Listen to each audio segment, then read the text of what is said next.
Ayan, magandang hapon po mga kapatid na guro, no? At binabati ko po, shout out sa mga teacher po, no, diyan po sa Oriental Mindoro National High School at sa inyong principal, no, Sir Nimrod Bantigue, no. Magkita-kita po tayo sa mga susunod na araw.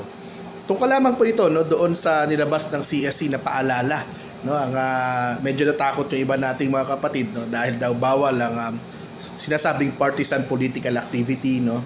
Ngayon pati yung mag-comment, no, doon sa mga national issues ay medyo kinakabahan na yung ilan sa ating mga kasamang guro, no.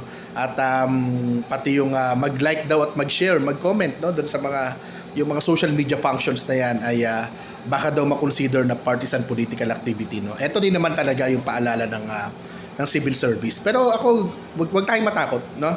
Dahil ang basis niya ng binabanggit ng Civil Service Commission ay yung CSC COMELEC Joint Circular number 1 of 2016.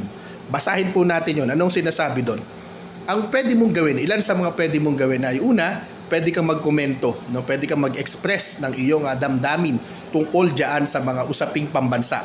Pangalawa, pwede mo ang banggitin yung pangalan ng kandidato, no, na gusto mong iboto o na iboboto mo, di ba? At pangatlo, yung mga social media functions, like, share, comment, ay pwedeng-pwede. Itong pagkomento, itong pag-express, no, ng ating saloobin hinggil sa mga usaping pambansa, lalong-lalo na sa mga usapin na may kinalaman sa edukasyon at sa ating mga guro, sa ating sektor, ay karapatan po natin under the Bill of Rights, under our Constitution.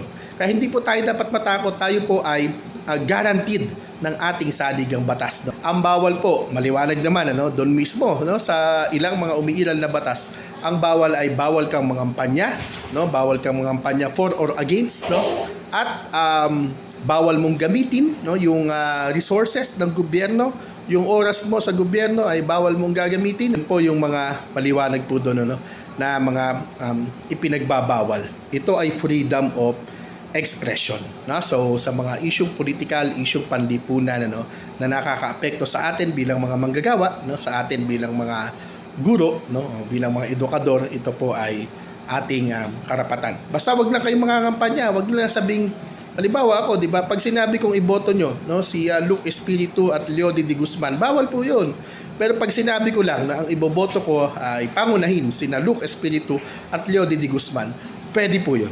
So, yun lamang po uli. Magandang hapon at mabuhay po tayong lahat.